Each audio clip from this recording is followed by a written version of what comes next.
மறுபடியும் சொல்றேன், நமக்கும் மக்களுக்கும் இடையே இருக்கிற இந்த பூர்வ ஜென்ம பந்தத்தை, அந்த உறவை ஏதோ இந்த சதிகள் சூழ்ச்சிகள் பண்ணி யாராலையும் எதுவும் கெடுக்கவே முடியாது. கெடுக்க ட்ரை பண்ணீங்க. நம்ம ஆட்சிக்கெல்லாம் வரதுக்கு முன்னாடி என்ன சதிகள், என்ன சூழ்ச்சிகள், என்னென்னலாம் பண்ணி எப்படியெல்லாம் தடுத்துடலான்னு. ஆனால் இப்போ ஆட்சிக்கு வந்த இந்த சாமானிய மக்கள் ஆட்சியை நீங்கள் இந்த எதிர்கட்சியாக இருக்கும் போது ஒன்று யூஸ் பண்ணுவீங்கள, இந்த பழைய டெக்னிக்கு, அதெல்லாம் யூஸ் பண்ணி நம்மளையும் மக்களையும் பிரிச்சலாம்னு நினச்சிங்கன்னா அது ஒரு காலம் நடக்காது. மக்கள்லாம் ரொம்ப தெளிவாயிட்டாங்க சார், ரொம்ப தெளிவாயிட்டாங்க. அதனால ஒரு ஆக்கப்பூர்வமான ஒரு எதிர்கட்சியை செயல்பட்டு மக்கள் மனசை வெல்ல பாருங்க. இந்த கடைசி லாஸ்ட் 1 மந்த்தாக நடந்த ஒரு சில விஷயங்கள் உங்ககிட்ட நான் ஷேர் பண்ணணும்னு ஆசைப்படுறேன். இந்த 200 யூனிட் மின்சாரம், கட்டணமில்லா மின்சாரம் அறிவித்தோம். அதில் ஆல்ரெடி இருந்த 100 யூனிட் திமுக கொடுத்தது கிடையாது. மேடம் ஜெயலலிதா மேடம் இருந்தப்போ செஞ்சுட்டு போனது. ஸ்டாலின் சார் பதவி போன அந்த கடுப்பில் அறிக்கையா விட்டு தள்ளிக்கிட்டு இருக்கிறாரு. என்ன பண்ணீங்க உங்களுடைய ஆட்சியில்? மக்கள் பணத்தை, டாஸ்மாக்லேருந்து அடித்த அந்த பணத்தை, ஊழல் செஞ்ச அந்த ஃபைலை க்ளோஸ் பண்ணுறதுக்கு அலைஞ்சிங்க. ஆனால் இந்த விஜய் மக்களுக்கு தொந்தரவாக இருக்கிற அதே டாஸ்மாகை க்ளோஸ் பண்ணா. விவசாயிகளோட அந்த கடனை தள்ளுபடி மேக்சிமம் இந்த 1 மந்த்ல என்ன செய்ய முடியுமோ அதை செஞ்சான்.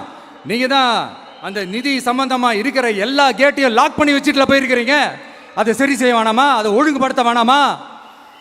அதனால மறுபடியும் சொல்றேன், இந்த விஜய் பொய் சொல்லி ஏமாத்துறதுக்காகலாம் அரசியலுக்கு வரல. உங்க கூடவே நிக்கிறதுக்காக மட்டும்தான் அரசியலுக்கு வந்திருக்கிறேன். அதுல எந்த மாற்று கருத்துமே கிடையாது. கவலையப்படாதீங்க விவசாய பெருமக்களே. அடுத்து இந்த சட்டம் ஒழுங்கு, அது சரியில்லை இது சரியில்லைன்னு சொல்லி திமுகவும் மற்றும் பலரும் மாறி மாறி கூவுறீங்க. நான் ஒன்று கேட்குறேன், இந்த மாடல் அரசுன்னு சொல்கிறீங்களே, அதில் என்ன செஞ்சு வச்சுட்டு போயிருக்கீங்க? ஒரு ஊர் விடாமல், ஒரு தெரு விடாமல் போதைப் பொருள் கலாச்சாரம் அப்படியே ஸ்ப்ரெட் ஆகி கொட்டி கிடக்குது.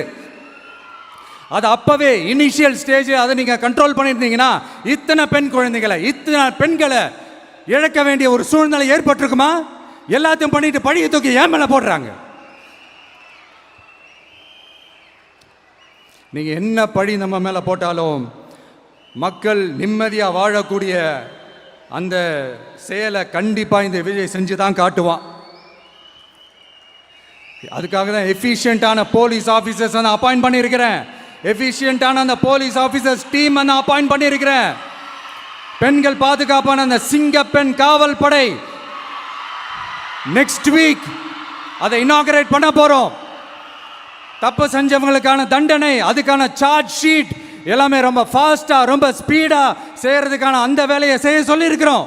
கோர்ட்டில் கூட தப்பு செஞ்சவங்களுக்கான அந்த கடுமையான தண்டனை வாங்கி கொடுக்கறதுக்கான அந்த வேலையையும் ரொம்ப சீக்கிரமாக செய்ய சொல்லியிருக்கிறோம். அதனால் நீங்கள் என்ன பழி நம்ம மேலே போட்டாலும் உண்மையாக உறுதியாக மக்களுக்கு தேவையான எல்லா விஷயங்களையும் இந்த விஜய் செஞ்சு தான் காட்டுவான்.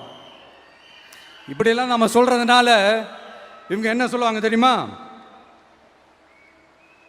அவங்க தான் ஆட்சியிலே இல்லையே, அப்புறம் ஏங்க அவங்கள குறை சொல்கிறீங்க அப்படின்னு கேட்பாங்க. வேரில் வெந்நியை ஊற்றிட்டு போனவங்கள வெளிச்சம் போட்டு காட்டாமல் பின்ன வேற என்ன சொல்லுவாங்க? இதெல்லாம் மக்கள்கிட்ட நம்ம தெளிவாக எடுத்து சொல்லணும் இல்லையா? அதுக்காக தான் இதெல்லாம் சொல்லிகிட்டு இருக்கிறேன். நம்ம மக்களுக்காக இவ்வளோ வேலை பார்க்குறோம், ஆனால் இவங்க அதையெல்லாம் விட்டுட்டு குதிரை பேரம் பண்ணுறாரு, அது பண்ணுறாரு, இது பண்ணுறாருன்னு சொல்லிட்டு தப்பாக கதையெல்லாம் அடித்து விட்டுக்கிட்டு இந்த தீய சக்தியும் தீந்து போன சக்தியும் அதாங்க திமுகவும் மற்றும் பலரும் ஒன்னா சேர்ந்துக்கிட்டு திருட்டுத்தனமா யாருக்கும் தெரியாம ஒரு ஓரமா மூலையில உட்கார்ந்துட்டு பேரம் பேசி கூட்டு சேர்ந்து ஆட்சி அமைச்சு கொள்ளையடிக்க திட்டம் போட்டாங்க. அது ஏன் தெரியுமா? உங்களோட இந்த டிவிக்கு ஆட்சி அமைஞ்சா அவங்க பொழப்பே போயிடும். அந்த கொள்ளையடிக்கிறது, லஞ்சம், ஊழல் எல்லாமே கத்தம். அதான் இந்த காரணம். அடுத்து ஸ்டாலின் சார், திமுக இப்போ தீய சக்தி மட்டும் இல்ல, மக்களை விட்டு ரொம்ப தூரமா போன தூர சக்தி. ஓர சக்தி, கோர சக்தி, பார சக்தி